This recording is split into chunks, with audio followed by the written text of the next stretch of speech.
skeletal system, human skeletal system.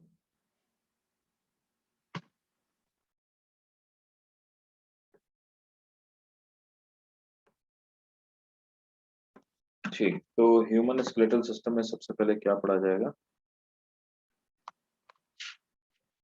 देखो पहले बात तो फंक्शन आपको बता देते हैं, स्केलेटल सिस्टम के क्या क्या फंक्शन होते हैं, है ना। ये आपके स्कूल के लिए इंपॉर्टेंट है, स्कूल एग्जामिनेशन के इंपॉर्टेंट है। तो सबसे पहले आप हेडिंग डालिए फंक्शंस ऑफ स्केलेटल सिस्टम। हालांकि बहुत सारे फंक्शंस आपको पता होंगे, लेकिन कुछ पॉइंट आपको रिटेन करने पड़ेंगे। तो सबसे पहले आप हेडिंग डालेंगे function of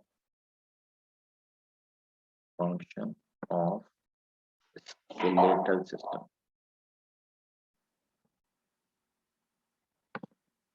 function of functions of skeletal system, right. चलो तो नोट करते आइए, शॉर्ट फॉर्म में नोट करते हैं और बुलेट के फॉर्म में नोट करते आइए 1 2। ठीक है, पहला फंक्शन है they support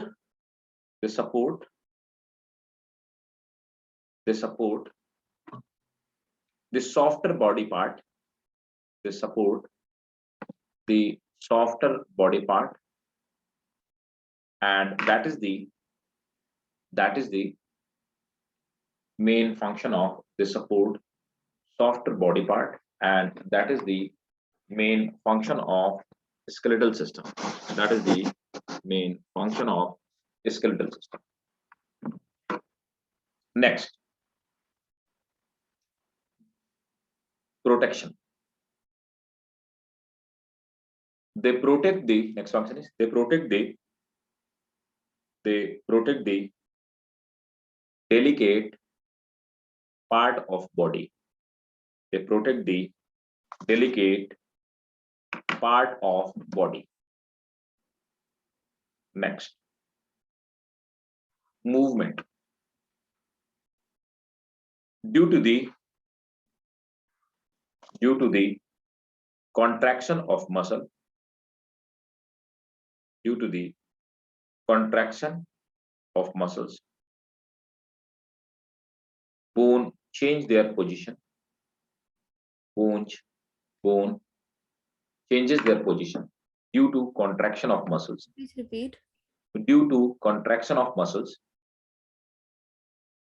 bone changes their position. Full stop. Thus, they bring about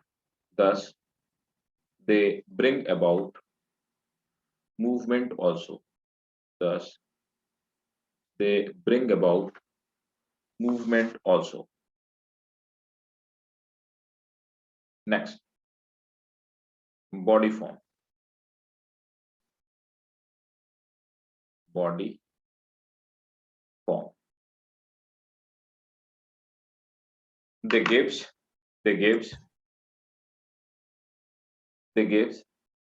shape to the body of. They give shape to the body of individual animal. They give shape to the body of individual animal. Fifth, blood cells formation. Blood cells formation. The larger bone have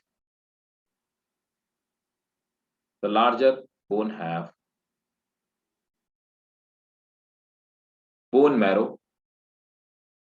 The larger bone have bone marrow, which produces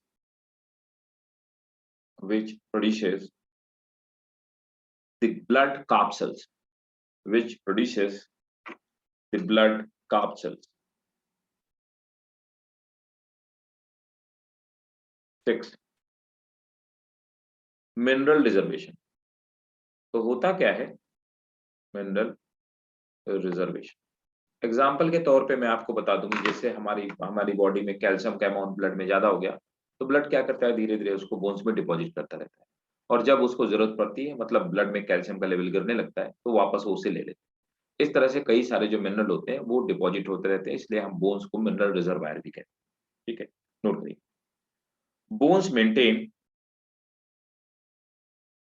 the calcium and phosphate level, bones maintain the calcium and phosphorus level of the blood. Full stop. In case of great demand, in case of great demand,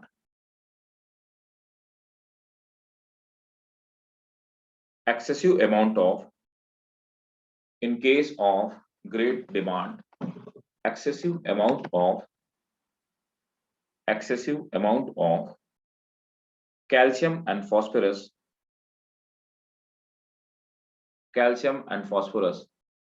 are removed from the bones. 7th, help in hearing and breathing. Breathing में कैसे help करता है वो तो हमने देख लिया। Hearing वाला पार्ट हम लोग नर्वस सिस्टम में पढ़ेंगे, वो हमें अभी समझ में आएगा, है ना। एक्चुअली आपने इतना तो आपने पढ़ ही रखा होगा कि हमारी स्मॉलेस्ट बोन जो होती है बॉडी की वो ईयर में पाई जाती है। आयरस, इंकस और स्टेपिस 3 बोन्स होती हैं। वो तीनों बोन्स हमारी बॉडी ब्रेन में पाई जाती हैं।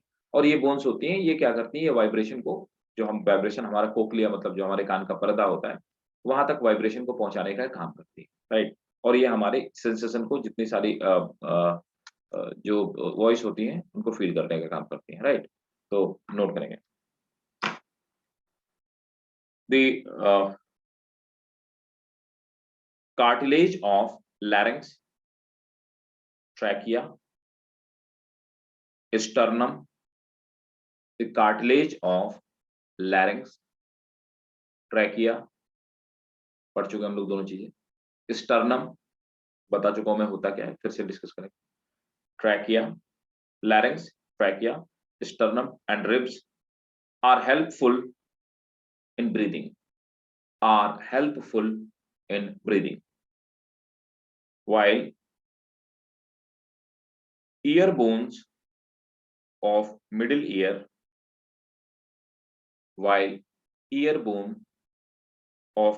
ear, transmit the sound vibration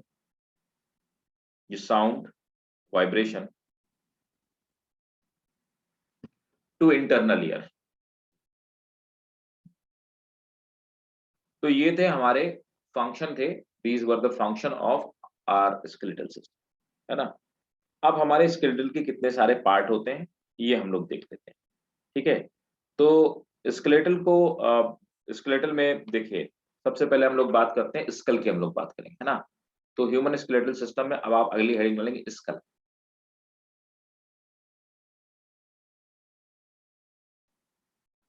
तो नेक्स्ट हेडिंग है भाई, नेक्स्ट मींस फर्स्ट हेडिंग है स्कल, है ना। तो हमारे स्कल में कितनी बोन्स पाई जाती हैं, देखिए अब हम लोग देखते हैं कि कौन सी बोन्स हमारे स्कल में पाई जाती हैं, कितनी बोन्स पाई जाती हैं। Even number of the bones पूछे जा चुके हैं, इसमें नंबर ऑफ द बोन्स पूछे आते हैं। Which of the following is not skull bone, very good, 22 पाए जाते हैं, ठीक है। तो देखते हैं हम लोग, पहले मैं स्कल का डायग्राम आपको दिखाता हूँ और मैं आपको समझाने की कोशिश करता हूँ। स्कल कहाँ गया, ये रहा।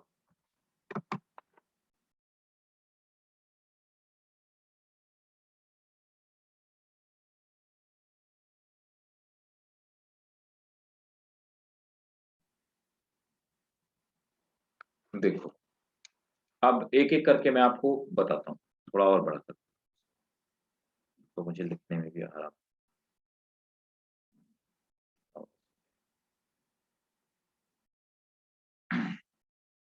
अब देखो यहाँ पर ये हमारी जो बोन्स है, अच्छा कुछ बोन्स होती हैं जिनमें जो सिंगल पाई जाती है, कुछ बोन पेयर्स में पाई जाती है ना। तो देखो सबसे पहले यहाँ से स्टार्ट किया जाए, इसको हम लोग बोलते हैं फ्रंटल बोन, है ना। तो ये फ्रंटल बोन, एक्चुअली फ्रंटल का मतलब होता है फ्रंट, है ना। तो फ्रंटल मीन्स होता है फ्रंट, ये सब लैटिन में है। तो फ्रंटल मीन्स होता है फ्रंट। तो जो फ्रंट वाली बोन होती है, तो ये इसको हम लोग फ्रंटल कहते हैं। ठीक है। तो सबसे पहले होती है हमारी फ्रंटल बोन। ठीक। तो यहाँ पर फ्रंटल बोन मैं बताता हूँ कितनी पाई जाती है। एक फ्रंटल बोन पाई जाती है। देखो यहाँ पर एक फ्रंटल बोन पाई जाती है ना। तो ये हो गया फ्रंटल। अब तो ये हमारी जो सामने वाली बोन है, इसको हम लोग फ्रंटल बोन। अब देखो यहाँ पर दूसरी आपको दिखाई दे रही है ना, इसको हम लोग कहते हैं पैराइटल बोन, है ना। तो ये हो गई पैराइटल बोन। अब पैराइटल बोन कितनी पाई जाती है? तो दो पैराइटल बोन पाई जाती है, एक इधर और एक इधर दूसरी तरफ, है ना। तो इसको हम लोग बोलते हैं, तो दो पैराइटल बोन पाई जाती है ना। तो यहाँ पर दो पैराइटल बोन पाई जाती है और एक फ्रंटल बोन पाई जाती है। ठीक है। अब एक मिनट। पैराइटल का मतलब होता है रूफ। तो ये हमारे रूफ में, मतलब ये जो हमारा हेड है, इसके रूफ में ऊपर की तरफ पाई जाती है, इसलिए हम लोग उसको पैराइटल कहते हैं। पैराइटल मीन्स रूफ होता है। तो एक फ्रंटल बोन हो गई, दो पैराइटल बोन हो गई, है ना। टेम्पोरल, टेम्पल आपको पता है इंग्लिश में टेम्पल मतलब कनपटी जिसको हम लोग बोलते हैं ना, उसे टेम्पल बोलते हैं। तो टेम्पल में एक इधर पाई जाएगी, एक उधर पाई जाएगी। तो यहाँ पर इस तरह से दो टेम्पल बोन्स पाई जाती है, दो टेम्पल बोन्स। तो टेम्पल का मतलब टेम्पल ही होता है ना, कनपटी होता है। ठीक है। तो टेम्पल बोन से हो गई आपकी, राइट। और टेम्पोरल, तो टेम्पोरल मतलब टेम्पल, है ना। मैं लिख देता हूँ टेम्पोरल मतलब TEMPL, राइट। अब आगे नीचे की तरफ ये हमारी बोन्स पाई जाती हैं, ऑसिपिटल बोन। ऑसिपिटल का मतलब होता है back of skull, back of skull, ये ऑसिपिटल का मतलब होता है। तो यहाँ पर जो आपकी ऑसिपिटल बोन पाई जाती है, एक ही ऑसिपिटल बोन पाई जाती है। सो वन ऑसिपिटल बोन, है ना। ठीक है। ऑसिपिटल कंडाइल वो चीज होती है, समझते आएगी मेरी बात। ये ऑसिपिटल कंडाइल जो नीचे वाला पार्ट होता है, इसी में क्या होता है कि कंडाइल, तो समझिए ये कंडाइल, वो ये कंडाइल जो है ये वाला पार्ट, ये वो गड्ढा होता है जिसमें हमारी बैकबोन आके फिट होती है। अब मेरी बात को ध्यान समझ। जो बर्ड्स वगैरह होते हैं वो अपनी पूरी गर्दन को 360 डिग्री घुमा सकते हैं, हम आप उसको 360 डिग्री नहीं घुमा सकते। ऐसा क्यों होता है? कोई बता सकता है मुझे, ऐसा क्यों है?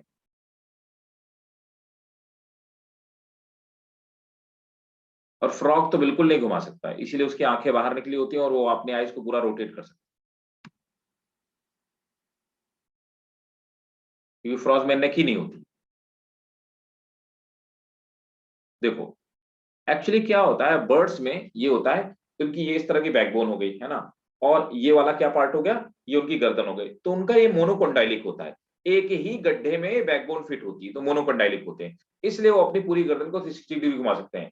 लेकिन हम आप डाइकंडोलिक होते हैं, तो हमारे में ये कंडाइल जो होते हैं दो गड्ढे होते हैं, इनमें बैकबोन ऐसे फिट होती है, तो इसलिए हमारी गर्दन का जो मूवमेंट है वो 180 डिग्री से ज्यादा नहीं हो पाता है ना। और हम 270 से ज्यादा नहीं देख सकते हैं। ठीक है। कुछ ऐसे करते हैं, कुछ अपनी आंखें घुमा लेते हैं, कुछ ऐसे करते हैं अपनी आंखें घुमा लेते हैं। तो हम 180 डिग्री अपनी गर्दन घुमा लेते हैं और 270 डिग्री के आसपास, अप्रोक्सीमेटली 270 डिग्री के आसपास इतना ही हम लोग, हमारा विजन होता है ना।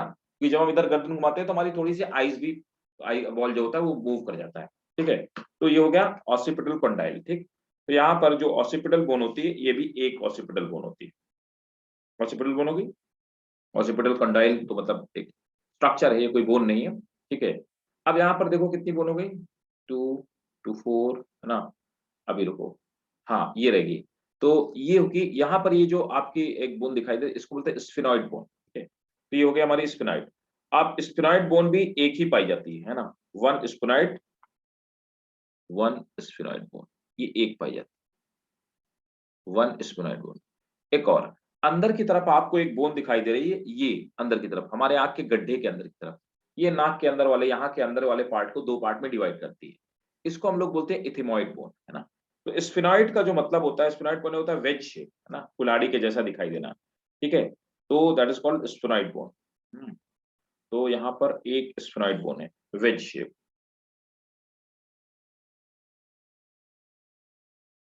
वेज, है ना, कुल्हाड़ी के जैसा दिखती है, इसलिए इसको हम लोग स्फिनॉइड बोन कहते हैं। और ये हो गई हमारी इथमॉइड बोन, राइट। तो एक इथमॉइड बोन हो गई। अब टोटल आप देखेंगे कितनी बोन हो गई, कितनी हो गई। इथिमॉइड का मतलब होता है सीव लाइक, ये वन होती है, मतलब छलनी के जैसी होती है, 1। तो इथिमॉइड बोन्स होता है SIEVE लाइक, राइट, इथिमॉइड बोन्स। देखो तो यहाँ पर कुल मिलाकर के 1 इथिमॉइड, 1 sphenoid, 1 frontal, 2 parietal, 2 temporal and 1 occipital. 8 हो गए होंगे, 1 2 3 4 5 6 7 एंड 8। तो टोटल 8 बोन्स होती हैं। ये 8 बोन मिलकर के हमारे क्रेनियम का फॉर्मेशन करती हैं। सो क्रेनियम, क्रेनियम वो बोन होती है जो हमारे ब्रेन को कवर करने का काम करती है। ठीक है ना, क्लियर है यहां तक? तो चलो नोट करो। पहला स्कल में है ना, स्कल में पहला है bones of cranium, bones of cranium. cranium cranium is formed by 8 bones of cranium, है ना। cranium is formed by 8 bones, full stop। the bones which form cranium, the bones which form cranium are 1 frontal, 2 parietal, 1 frontal, 2 parietal। From cranium. The bone which form cranium are 1 frontal, comma, 2 parietal, comma, 2 temporal, comma, 1 occipital, comma, 1 sphenoid, 1 sphenoid and 1 ethmoid, and 1 ethmoid।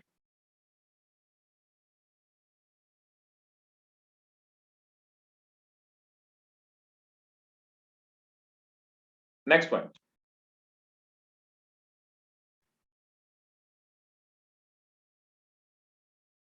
the cranium cavity। अब हमारा जो इस ये जो पूरा cranium है, इसके अंदर जो रखा खाली जगह उसको अपन क्रेनियम कैविटी, उसमें क्या हुआ, उसमें हमारा ब्रेन रखा हुआ है ना।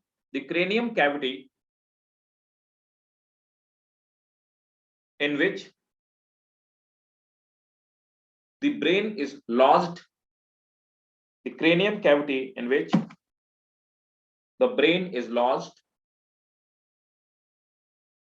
brain is lodged posteriorly, open by, posteriorly open by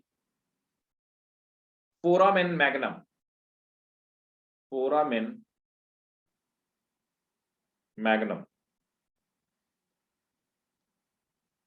foramen magnum, full stop। The brain is connected to spinal cord, the brain is connected to spinal cord,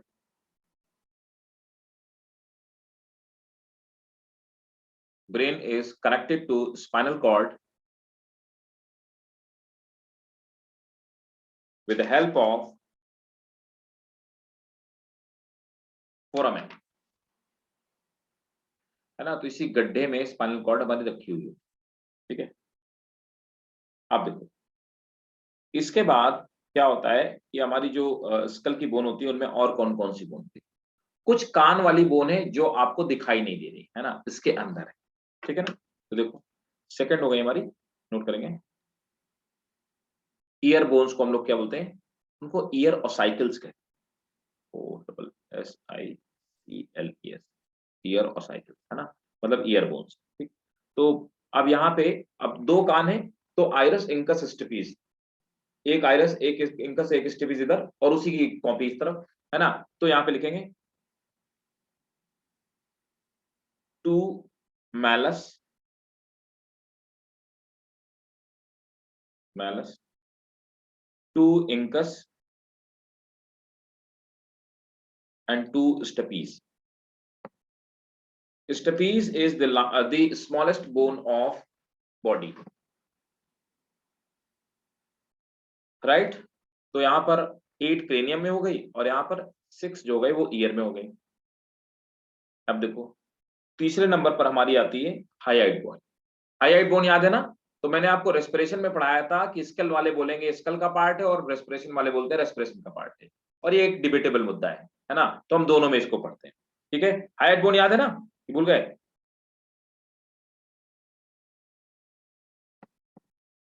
आवाज ही नहीं आई किसी। हाईआइट बोन नोट कर लो। It is situated at the upper part of throat. It is situated at the upper part of throat, just above the larynx. Just above the larynx. Although it is not a bone of skull proper.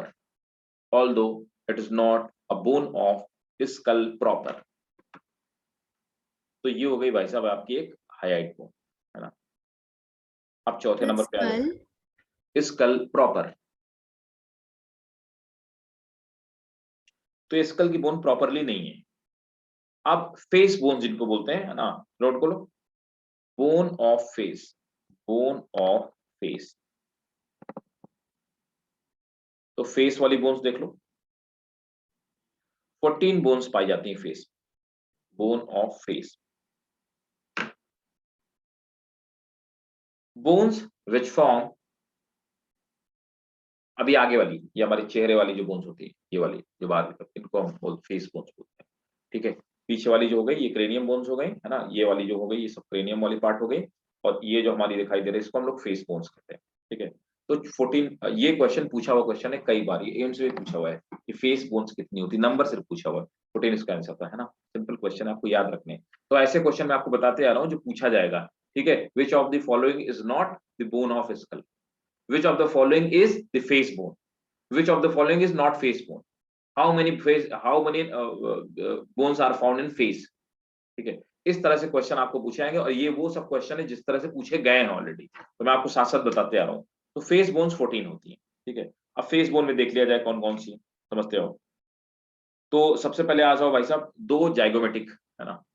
तो यहाँ पर मैं किसी और colour से देखो, zygomatic जो bones होती हैं, 2 जाइगोमेटिक बोन्स होती है ना? तो ये जाइगोमेटिक बोन्स आपकी हो गई 2। ठीक है, जाइगोमेटिक का मतलब होता है, क्या होता है बता सकते हो? जाइगोमेटिक माने क्या होता है निमन? चीक, गाल होते हैं ना हमारे यहाँ पे, चीक ये वाले, ठीक है ना? तो जाइगोमेटिक माने होता है, इन्हीं को चीक बोन्स भी बोलते हैं, ये भी पूछा आता है इस तरह क्वेश्चन भी, चीक बोन्स, है ना? तो जाइगोमेटिक बोन्स, तो 2 जाइगोमेटिक बोन, एक इधर हो गई। ठीक है ना? अब दो, इसके बाद आते हैं 2 मैक्सिला, 2 मैक्सिला। ठीक है, मैक्सिला का मतलब होता है जॉ, जबड़ा, है ना? जो तो 2 मैक्सिला बोन पाई जाती हैं। ठीक है, मैक्सिला माने मेनली होता है अपर जॉ, है ना? तो 2 मैक्सिला बोन्स पाई जाती हैं, मैं लिख देता हूँ, जॉ। ठीक है, फिर मैंडिबल मतलब चिन होती है ना? तो मैंडिबल का मतलब हो गया चिन, है ना? तो यहाँ पर कितनी हो गई चिन्स पे, कितनी पाई जाती है मैंडिबल बोन्स, मैक्सिला, जाइगोमेटिक,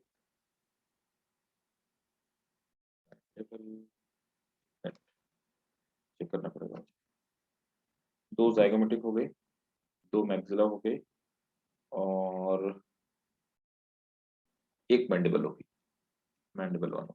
ठीक है, अब इसके बाद देखो, यहाँ पर आप देख पाएंगे लैक्रिमल बोन्स, है ना?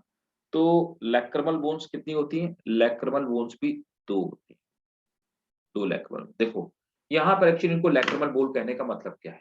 यहाँ पर क्या होता है कि हमारी टीयर ग्लैंड्स पाई जाती है, टीयर ग्लैंड यहाँ से लेकर के और यहाँ नाक के थोड़ा सा आगे तक, इस वाले पार्ट तक, है ना? यहाँ तक लैक्रिमल ग्लैंड पाई जाती है। लैक्रिमल ग्लैंड को हम लोग टीयर ग्लैंड कहते हैं। लैक्रिमल ग्लैंड टीयर सीक्रेशन का काम करती है, फंक्शन करती है। तो इसीलिए यहाँ पर लैक्रिमल बोन्स पाई जाती है, लैक्रिमल ग्लैंड पाई जाती है, इसीलिए इनको लैक्रिमल बोन्स कहा जाता है। ठीक है, तो 2 लैक्रिमल हो गए। ठीक है, और अब ये तो अच्छा एक और चीज है ना, लैक्रिमल हो गया, और हाँ 2 नेजल बोन्स पाई जाती है, ये नाक वाली, ये अंदर की तरफ, ये नहीं, ये तो कार्टिलेज वाला पार्ट जो फ्लेक्सिबल है, इसके अंदर वाला ये ऊपर वाला जो पार्ट आप देख रहे हैं, तो 2 नेजल बोन्स पाई जाती हैं। इसके बाद कुछ ऐसी बोन्स है जो हमको आपको दिखाई नहीं देती, है ना? तो ऐसी वो जो दिखाई नहीं देती वो कौन-कौन सी बोन्स है ना? नेजल बोन के बाद तो एक होती है वोमर, ये हमको नहीं दिखती।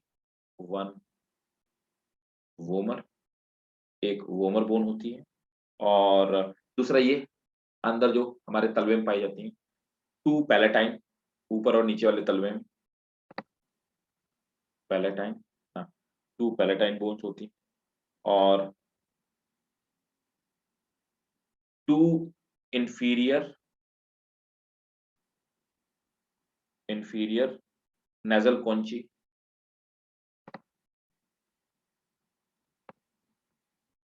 इंफीरियर नेजल कॉन्ची, है ना? नाक के अंदर की तरफ पाई जाती है नेजल कॉन्ची, हाँ, रेस्पिरेशन वाले पार्ट में हम लोग पढ़ रहे थे, इनको नेजल कॉन्ची बोलते हैं। तो इंफीरियर नेजल कॉन्ची, ठीक है? कितनी बोन्स हो गई? काउंट करो भाई। 2, 2 4, 2 6, 8, 9, 10, 11, 12, 14, 15, यार ज्यादा किधर से हो गई? 14 बोन्स पाई जाती है हमारे को। 2 2 4 2 6 2 8 8 9 10 11 12, ये 13 14 14 ही है, हाँ। ये 5 हो गई, ये 5 10 14, ठीक है, 14 बोन्स। तो इन सबको हम लोग बोलते हैं फेस बोन। तो फेस बोन जो पाई जाती हैं ये 14 होती है, ठीक है? फेस बोन 14 पाई जाती है, नोट करो।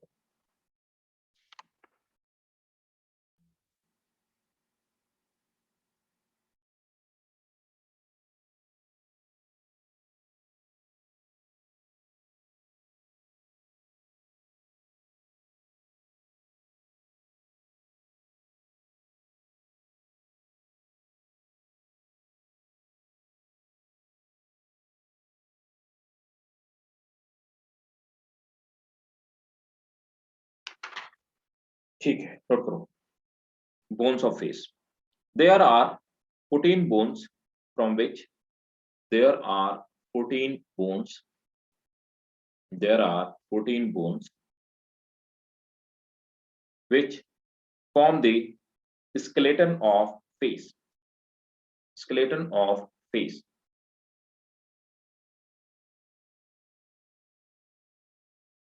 Two zygomatic, two maxilla, two nasal, two lacrimal,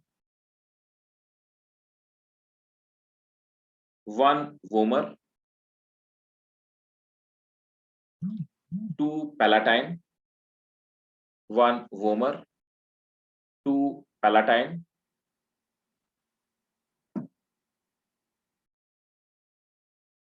two inferior conchi, two inferior nasal conchi, two inferior nasal conchi,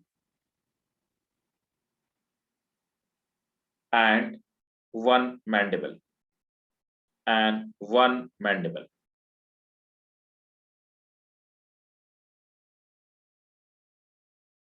ठीक है, फाइनली निकला नीचे।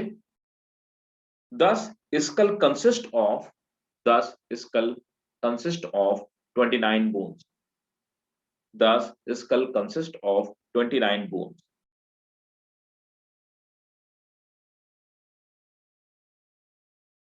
ठीक है, क्लियर है भाई? किसी को डाउट? याद रहेगा? नहीं भी रहेगा तो रखना पड़ेगा, ठीक है? वैसे याद हो जाएगा। देखो इसका अगर आप सोचो कि एक बार में बार-बार पढ़ के याद हो जाए, नहीं, आपको कई बार इसको रिपीट रिवाइज करना पड़ेगा और आपको याद हो जाएगा, ठीक है? जैसे मैंने जिसके जो मीनिंग लिखवाए वो मीनिंग याद रखना, ऐसे आपको याद हो जाएगा, ठीक है ना? तो ऐसे आपको लोकेशन भी याद हो जाएगी और ऐसे आपको इनका फंक्शन भी याद रहेगा क्या था। ठीक भाई, क्लियर? अर्पित, समझ आया भाई? चलो, तो मैं हटा दूं इसको, स्क्रीनशॉट ले लिया ना आप लोगों ने? मीनिंग इसका याद रखिएगा। ठीक, चलिए मैं इसको रिमूव कर रहा हूँ। 29 आदिति, 29 टोटल 29 बोन से ना, तो देख लिया जाए 29 है कि नहीं।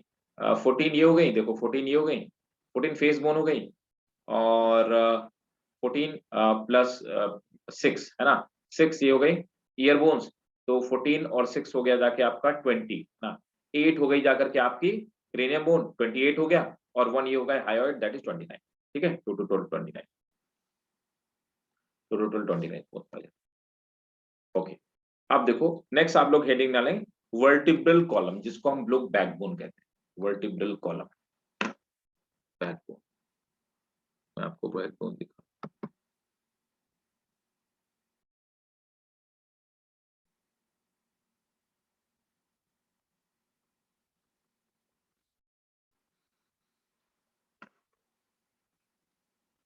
सिंपल है,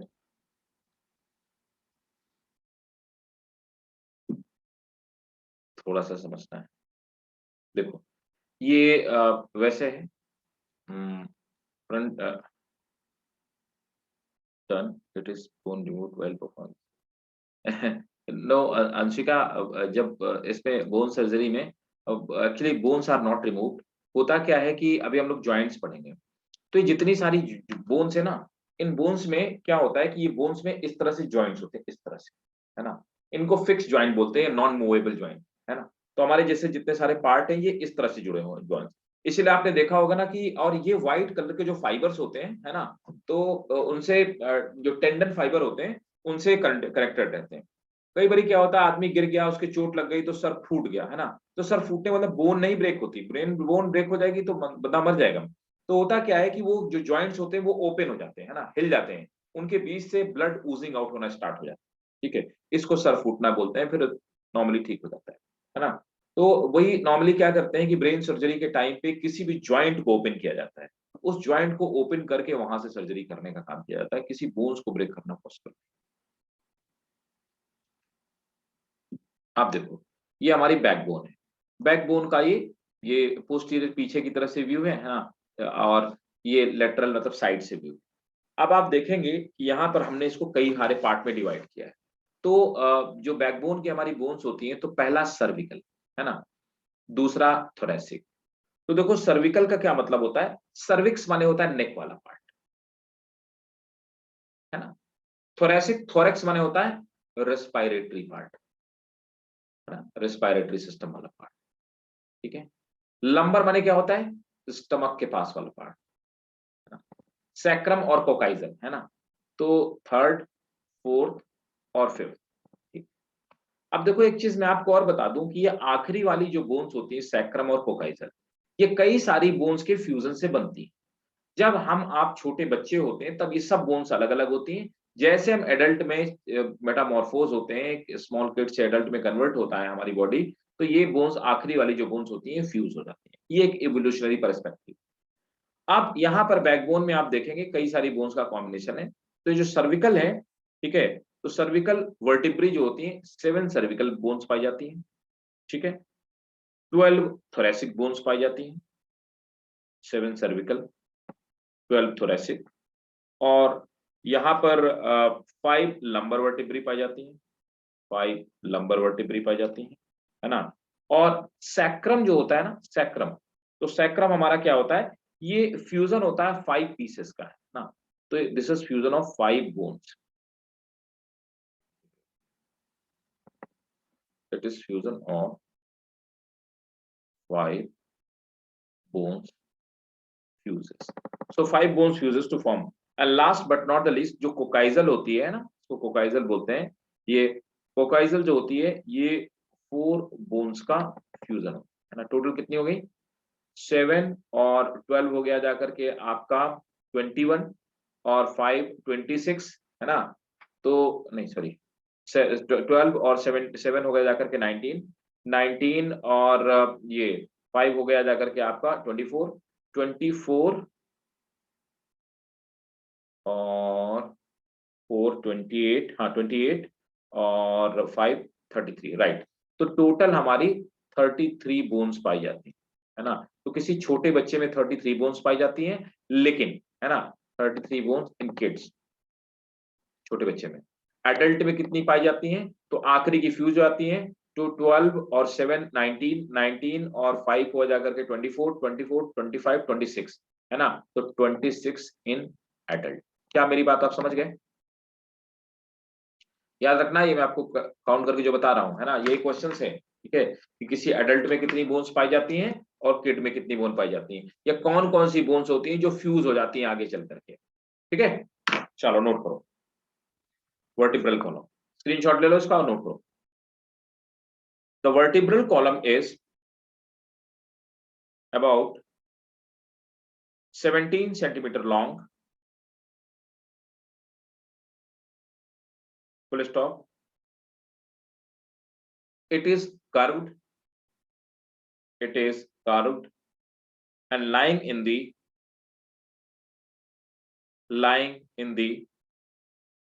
mid dorsal line of neck and trunk.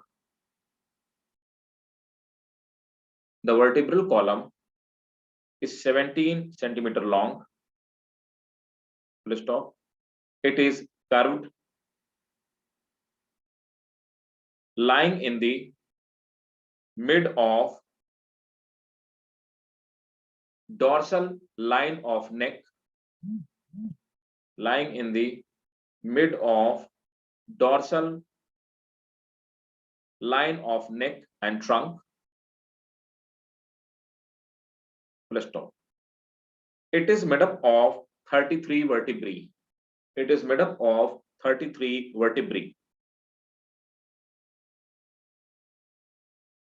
However, it consists of 26 bone,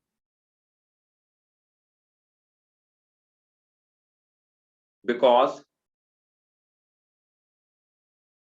5 sacral, because 5 sacral vertebrae, 5 sacral vertebrae fuses to form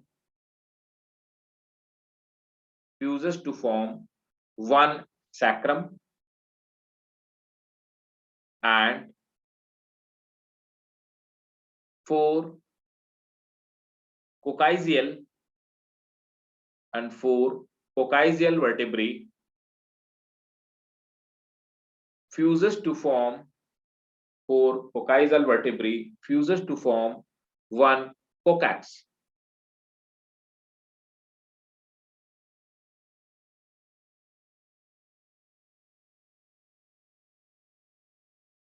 Right? The 4 coccygeal vertebrae Fuses to form one coccix.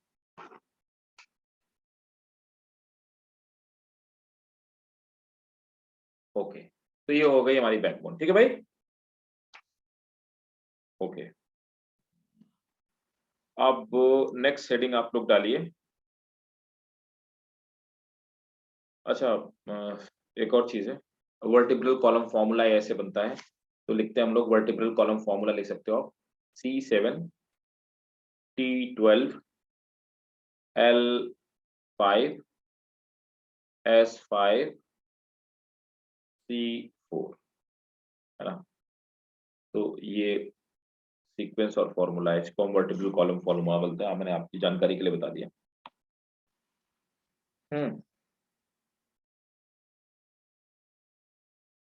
अब हमारी vertebral column का function क्या होता है, नीचे एक चीज और लिख लो, एक छोटी सी हेडिंग डालो, function of vertebral column.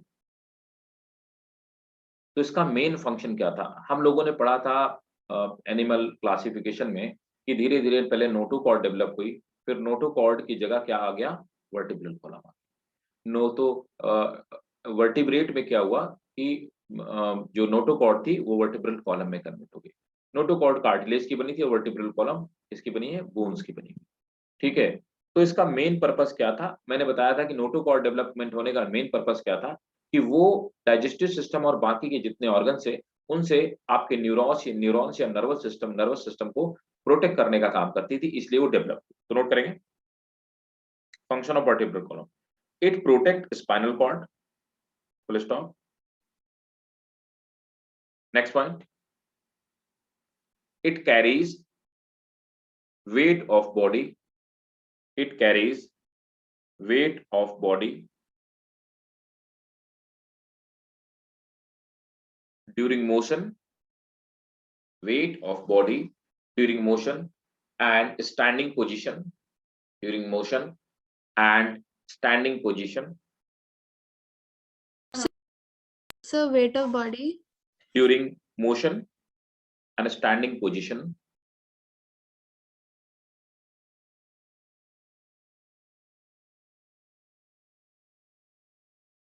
It also help in the free movement of head. It also work in the free movement of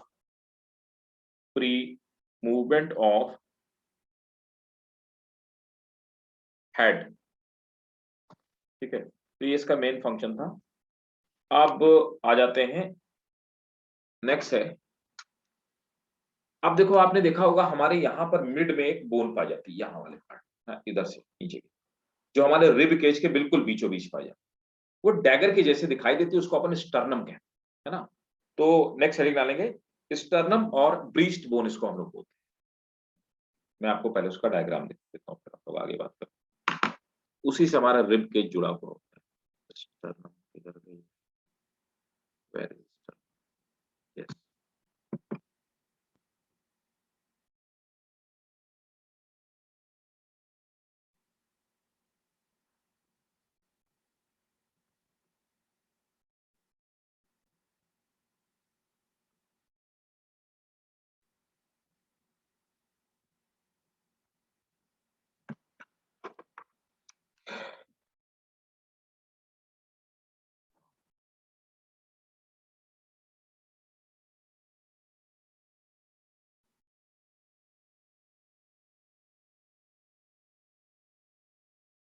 sternum और ब्रीस्ट बोन,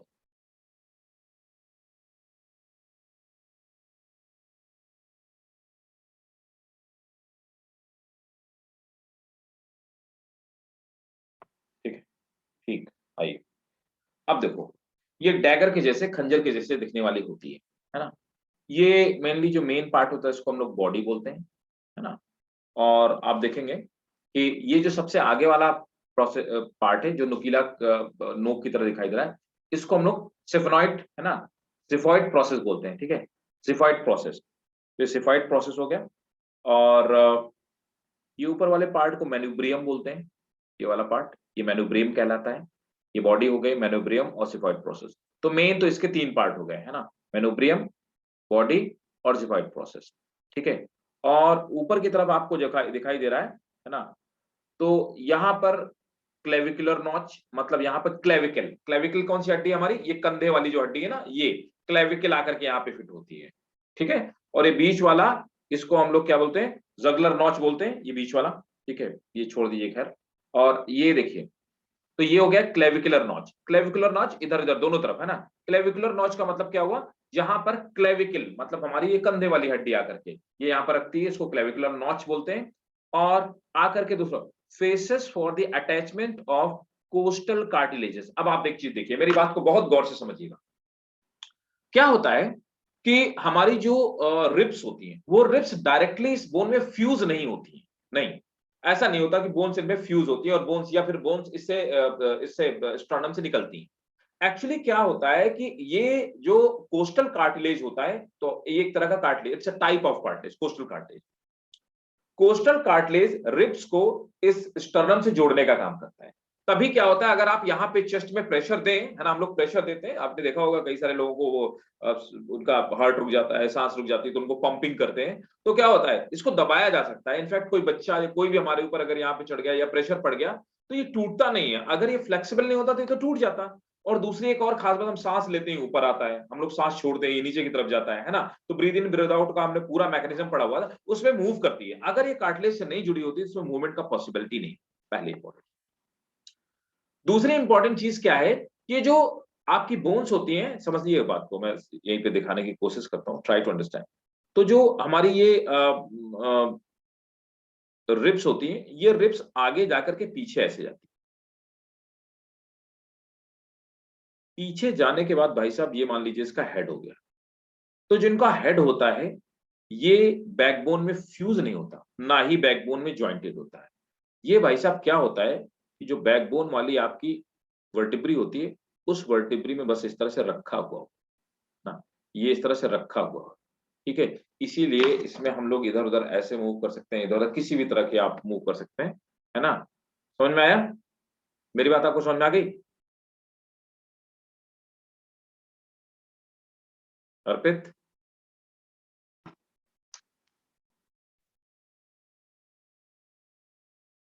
ठीक है।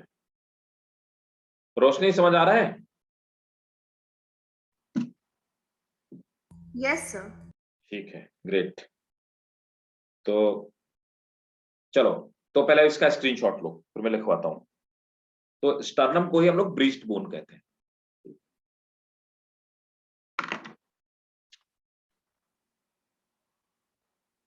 It is about 15 centimeter long. It is about 15 centimeter long. Full stop. Its shape is like dagger. Its shape is like dagger and consists of three parts. Consists of three parts. Sir, could you please repeat? Its shape is like dagger. Its shape is like dagger and consists of three parts. That is manubrium, this one, manubrium, the uppermost part, comma, body, the middle part, xiphoid process, the upper part, xiphoid process, the upper part.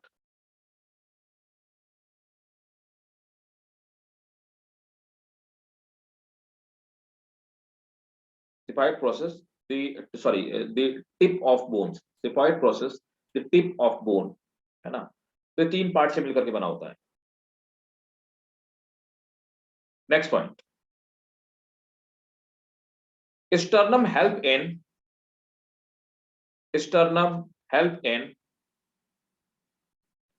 respiratory mechanism, full stop. It also provide the surface for muscle attachment. ठीक है भाई, समझ आ गया? Screenshot लीजिए, मैं इसको हटाने वाला हूं, ठीक है। और नेक्स्ट हेडिंग डालिए रिब्स। चलिए नेक्स्ट आते हैं रिब्स। अब मैं पहले रिब का डायग्राम खोलता हूं, फिर आपको समझाता हूं, फिर लिखता हूं। रिब्स किधर है?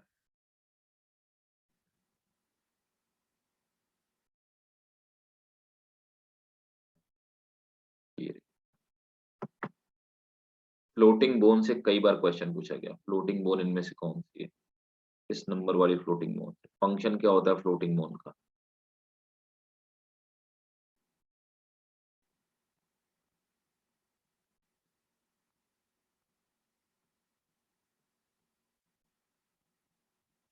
देखो भाई साहब, ये हमारी बोन्स। अब देखो, ये जो आपको पर्पल कलर का जो भी दिखाई दे रहा है ना, ये पर्पल कलर के कार्टिलेज है, ठीक है। देखो भाई साहब, ये भी क्वेश्चन पूछा जा चुका है कि कौन सा कार्टिलेज बोन्स को स्टर्नम से जोड़ने का काम करता है।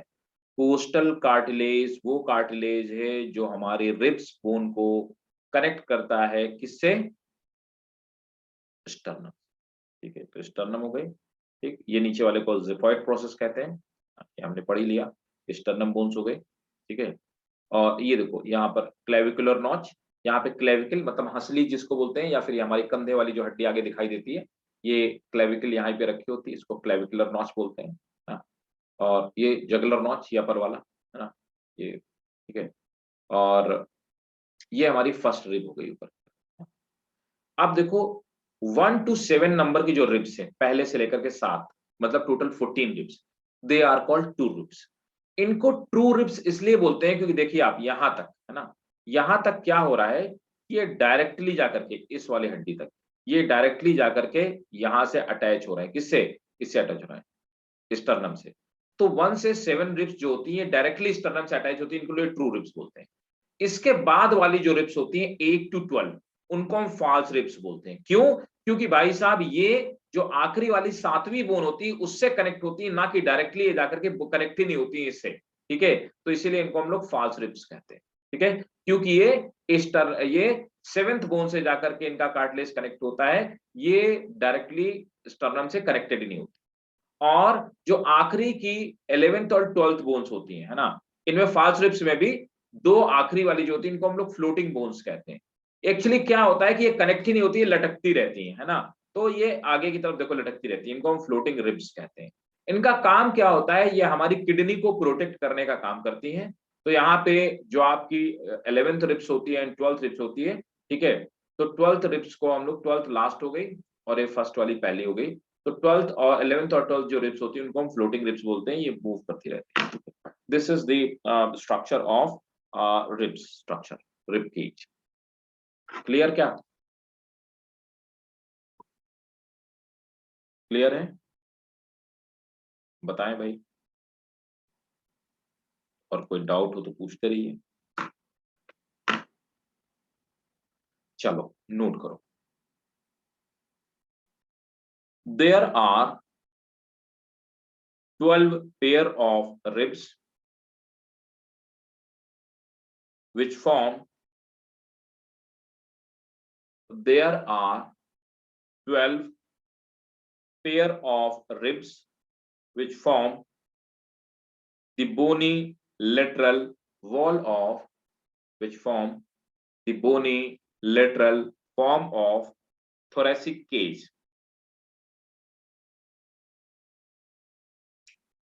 There are 12 ribs which form the bony lateral wall of thoracic cage. Next, the first 7 pairs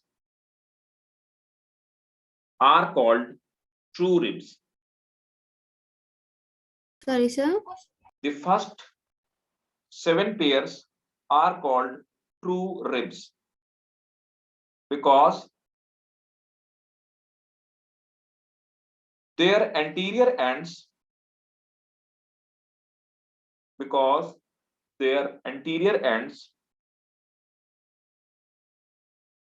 are attached directly to, because their anterior ends are attached directly to the sternum. Sir, I'm having some network issues. Sir, could you please repeat from the first 7 ribs? The first 7 pairs are called, the first 7 pairs are called true ribs. The first 7 pairs are called true ribs because their anterior ends,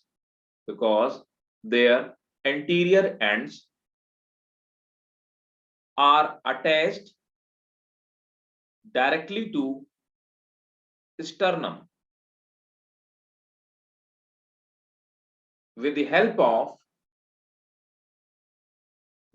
of hyaline cartilage. Bracket में लिखेंगे costal cartilage, इनका नाम costal cartilage है। और अगर पूछा जाए type of cartilage कौन सा है, तो ये भाई साहब हाइलाइन कार्टिलेज है। मैंने आपको पढ़ाया था एनिमल टिश्यू वाले पार्ट में, अगर आप भूल गए तो एक बार रिवाइज कीजिए, आपको याद आ जाएगा, है ना, हाइलाइन कार्टिलेज। तो इनका नाम क्या है, कोस्टल कार्टिलेज। तो आंसर या तो कोस्टल कार्टिलेज होगा या हाइलाइन कार्टिलेज, ठीक है। Next point, third point, the 8th, 9th and 10th pair of ribs, 8th, 9th and 10th pair of ribs, 10 रखो इसको, इनको false रखो, 8th, 9th and 10th pair of ribs are called false ribs. Full stop. They articulate by cartilage with costal cartilage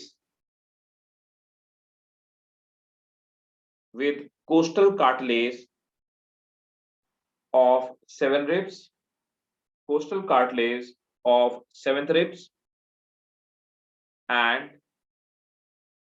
thus attached indirectly to sternum, and thus attached indirectly to sternum. Next,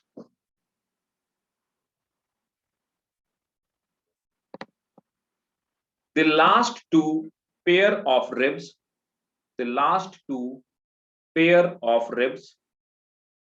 are called floating ribs. The last two pair of ribs are called floating ribs because their anterior ends are not attached to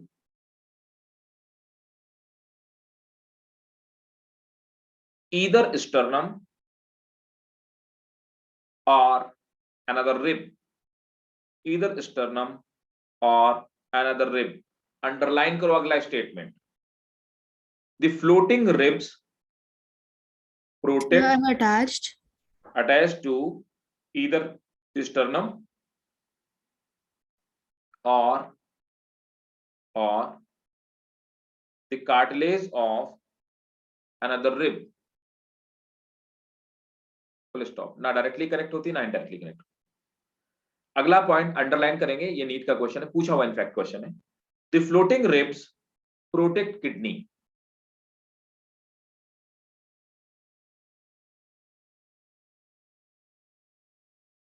ठीक है. Next point, the function of ribs to protect delicate organ. The function of ribs to protect delicate organ like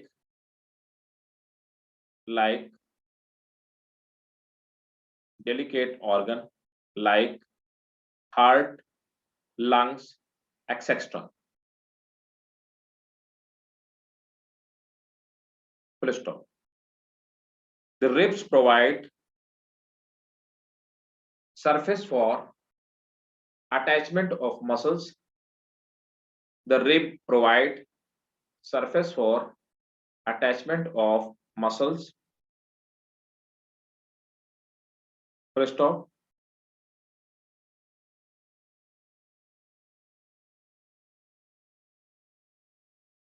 And they help in respiratory mechanism. ठीक भाई. अब देखो क्या होता है कि इसके बाद ये रिब्स के बाद स्टर्नम पढ़ लिया, रिब पढ़ लिया. अब यहाँ पर ये जो हमारा कंधे वाला पार्ट होता है ना, जिसमें कि हमारा ये शोल्डर, जो शोल्डर का फॉर्मेशन करता है, शोल्डर वाला पूरा पार्ट, ये कंधे वाला पार्ट. तो शोल्डर वाले पूरे पार्ट को, इसको हम लोग क्या बोलते हैं, इसे हम लोग बोलते हैं पेक्टोरल गर्डल, है ना. तो इसका स्क्रीनशॉट लीजिए और नेक्स्ट हेडिंग डालिए पेक्टोरल गर्डल. फिर मैं आपको दिखाता हूँ पेक्टोरल गर्डल में कितनी बोन्स होती हैं, क्या क्या मिलकर बनाता है. ठीक है. सिर्फ कंधे वाले पार्ट को हम लोग, मतलब हैंड वाले पार्ट को अलग पढ़ते हैं. ठीक है. ओके, चलिए पहले मैं आपको पेक्टोरल गर्डल समझा देता. पेक्टोरल गर्डल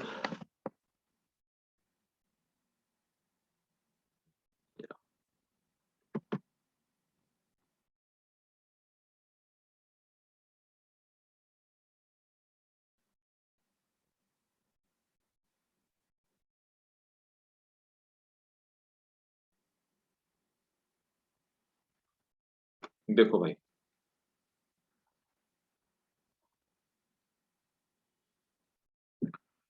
अब यहाँ पर मैंने आपको बताया था कि ये कंधे वाली जो हमारी हड्डी होती है, ये बोन होती है, इसको हम क्लेविकल कहते हैं, है ना। और क्लेविकल देखो वहां पे फिट हो रही थी।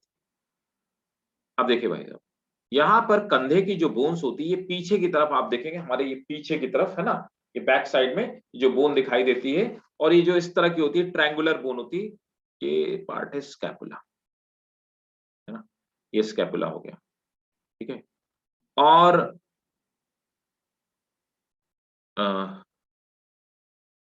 एक मिनट, पेक्टोरल गैवर्ड में ये हमारा स्कैपुला हो गया। हमारा ये हमारी ह्यूमरस है ना, ह्यूमरस जो हड्डी है, ये जिस गड्ढे में रोटेट करती है उसको हम लोग बोलते हैं ग्लिनॉइड कैविटी। तो ग्लिनॉइड कैविटी में हमारा जो कंधा होता है ये रोटेट होता रहता है, ठीक है ना। और ये हमारी रिब्स हो गई, रिब्स के पीछे जो स्कैपुला होता है, ये इसके मिलकर के कंधा बनाने का काम करता है, ठीक है। तो नोट करेंगे, क्लेविकल और स्कैपुला इसमें नहीं दिखता। चलो नोट करो, मैं खुद ही बता देता हूँ। स्कैपुला किधर होगा? नहीं, स्कैपुला तो हो गया, क्लेविकल ठीक तो है, राइट। तो देखो, ये क्लेविकल और स्कैपुला, ये दो मिलकर के बनाते हैं ये इसको, ये दो मिलकर के बनाते हैं पेक्टोरल गर्डल। और ये ग्लिनॉइड कैविटी वो जगह होती है जहां पर ये रोटेट करता है। चलो नोट करो, each pectoral girdle is consist of each pectoral girdle is consist of two bones, one clavicle and one scapula, one clavicle and one scapula. Full stop. The scapula, also called shoulder blade, scapula को shoulder blade बोलते हैं। The scapula, also called shoulder blade. Full stop.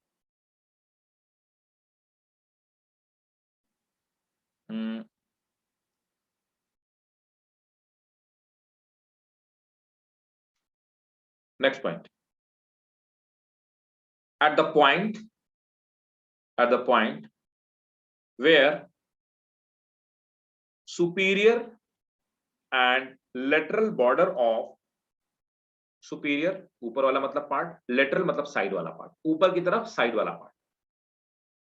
At the point where superior and lateral border of scapula, superior and lateral border of scapula meet,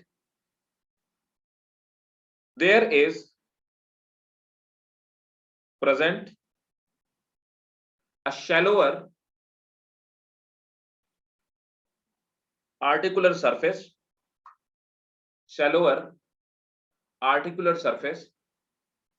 termed as shallower articular surface termed as glenoid cavity, into which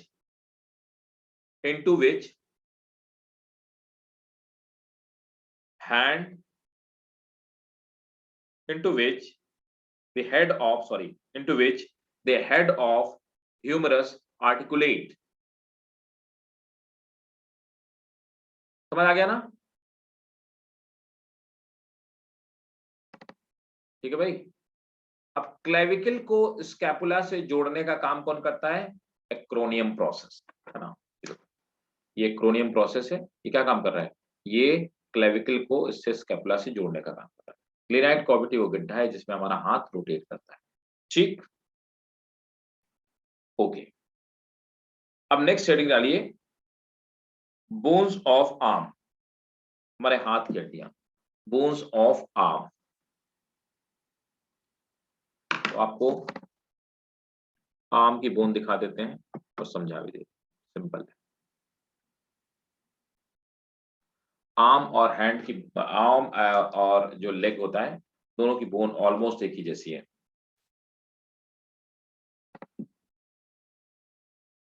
देखो यहाँ पर क्या है, ये तो हम लोगों ने पढ़ लिया कि क्लेविकल हड्डी है ना, इसको हम ये स्कैपुला है, ये तुम्हारा शोल्डर वाला पार्ट है। देखो अब ये तो दो चीजें हम डिस्कस कर चुके।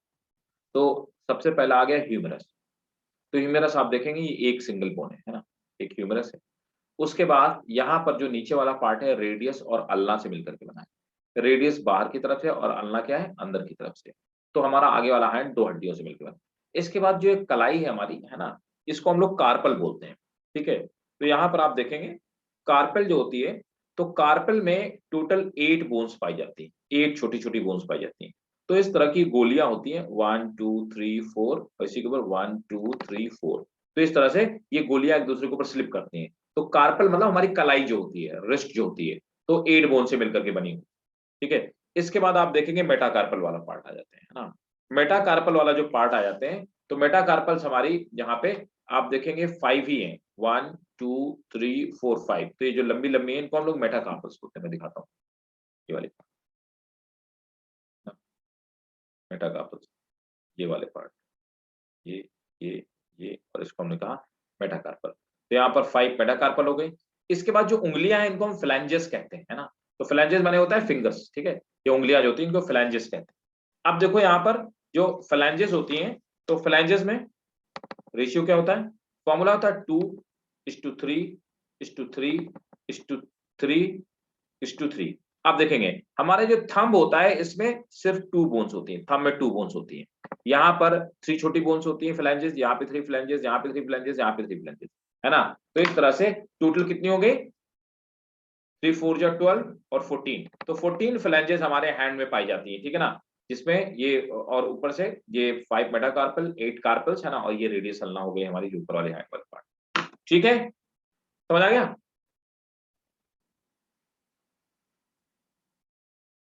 हाँ ना, कुछ बोलते नहीं तुम लोग भाई, आवाज ही नहीं आती।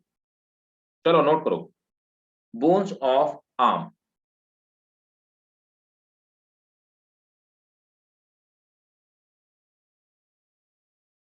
Each arm consists of 30 bones. Each arm consists of 30 bone. 14 और 8, 22, 5, 27, 28, 29 और 30 हो गए, है ना। So each arm consists of 30 bones. One humerus, comma, one radius, one ulna, 8 carpels,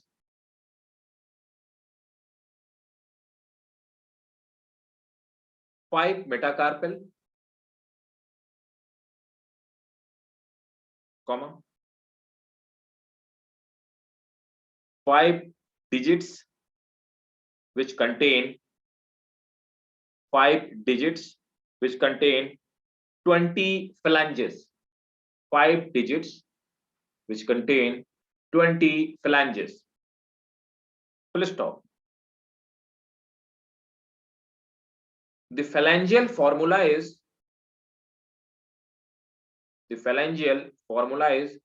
2:3:3:3:3:3.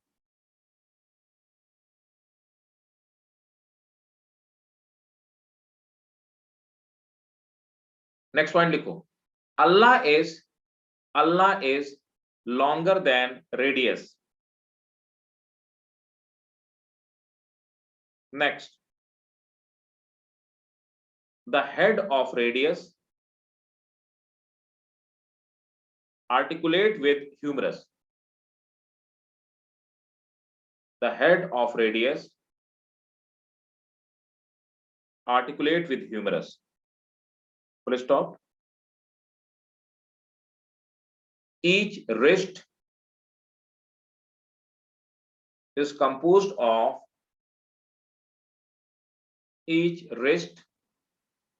composed of 8 carpals, 8 carpals which are arranged in 8 carpals which are arranged in 2 rows. That's it. तो ये था हमारा हमारे बोन्स ऑफ आर्म्स। क्लियर है सब भाई सबको?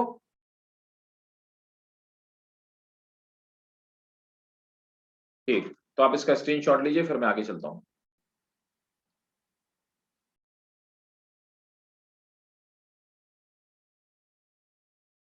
Next heading डालेंगे पेल्विक गर्डल।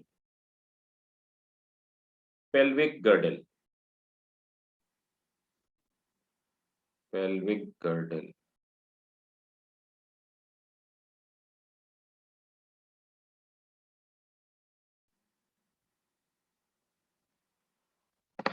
पेल्विक गर्डल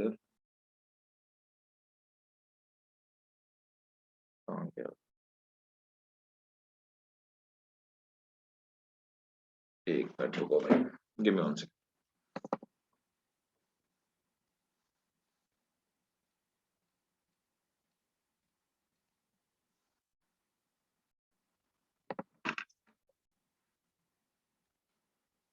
तो पेल्विक गर्डल वो होता है जिसमें हमारा पैर रोटेट होता है।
देखो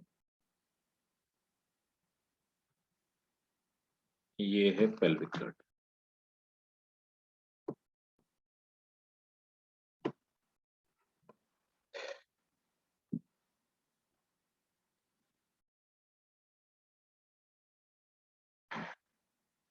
तो समझिए पेल्विक गर्डल में आप देख रहे हैं ये वाली जो मेन हड्डी है ना, इसको हम लोग बोलते हैं इलियम। तो एक तो हमारा हो गया इलियम, है ना, और दूसरी जो आपकी हड्डी होती है ये हो गया इलियम, और ये नीचे वाला पार्ट होता है इस्चियम। तो पहला हो गया इलियम, इस्चियम, और ये होती है प्यूबिक सिम्फिसिस। इस बोन को प्यूबिक सिम्फिसिस। तो इलियम, इस्चियम और प्यूबिस। यहां पर क्या होता है कि इलियम और इस्चियम मिल करके इनके बीच में एक यहां पर एक गड्ढा हो जाता है ना, ठीक है। तो ये जो इलियम और इस्चियम के, अच्छा एक और चीज, ये सैक्रोलिक जॉइंट इसको बोलते हैं, जहाँ पे बैकबोन यहाँ पे मूव करती सेट होती है, ठीक है।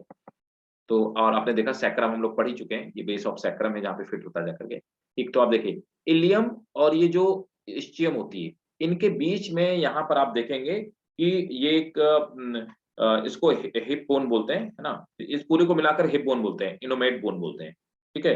तो यहाँ पर आप देखेंगे कि ये जो एक गड्ढा है ना, इस गड्ढे में यहाँ पर ये जो फीमर का हेड है ये आर्टिकुलेट करता है, रोटेट करता है, ठीक है। और ये जो है इसको हम लोग एसिटाबुलम बोलते हैं, ये जो हेड है, हेड ऑफ एसिटाबुलम, ये यहाँ पे आर्टिकुलेट करता है। ये हमारे पेल्विक गर्डल को बनाने का काम करती है। मेनली इलियम और इस्चियम ही मेन बोन्स है जो हमारे पेल्विक गर्डल को बनाने का काम, ठीक है। तो इलियम, इस्चियम और up to certain extent pubic, note करिए। तो 3 हड्डियां होती हैं, इलियम, इस्चियम, 2 इन्हीं का मेनली काम होता है, तीसरी होती है प्यूबिस। तो ये तीनों मिलकर के हमारी बनाने का काम करती है हमारे पेल्विक गर्डल, ठीक, नोट करिए। द पेल्विस और pelvic girdle is formed by pelvis or pelvic girdle is formed by hip bone,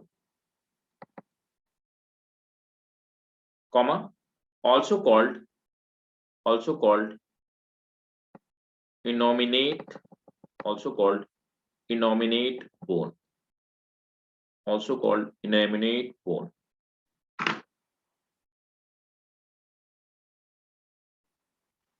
Next point, each innominate bone, मतलब एक तरफ वाली, each innominate bone consists of 3 separate bones. Each innominate bone consists of 3 separate bone: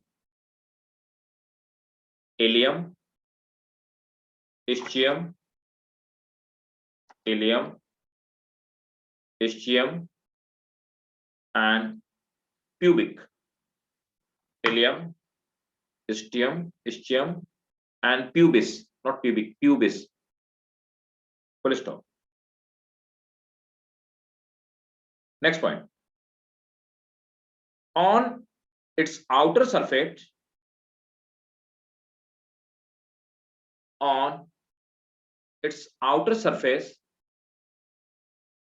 there is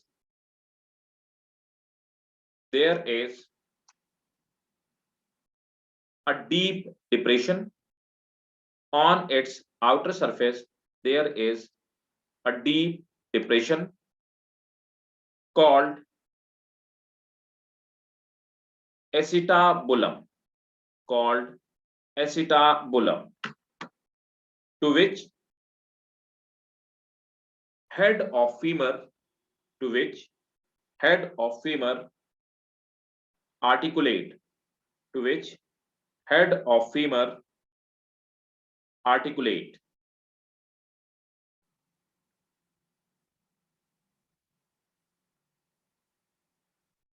next अगला point लिखेंगे, बहुत important है और it's very important. The ilium has one large depression, यहां पे कहीं पे the ilium has one large depression, ये जो गड्ढा अंदर की तरफ दिखाई दे रहा है, large depression. The greater sciatic नोच तो बोलते हैं, मैं लिख देता हूं दिखाने के लिए, दिस इज कॉल्ड ग्रेटर, ये जो अंदर गड्ढा हुआ ज्यादा वाला गड्ढा है, greater sciatic notch, greater sciatic notch through which sciatic nerve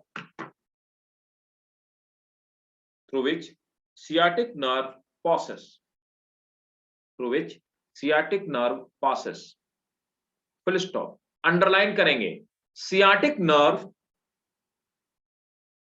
is the longest nerve of human body. Sciatic nerve is the longest nerve of human body. Full stop.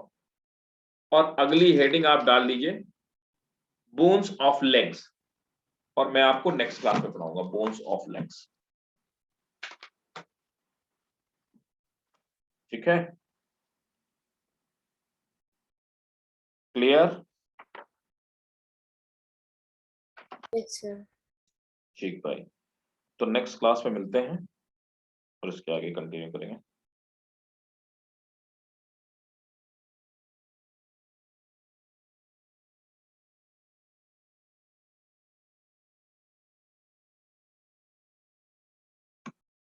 Right, चलो bye bye, good night, take care. Thank you, sir. Welcome बेटा.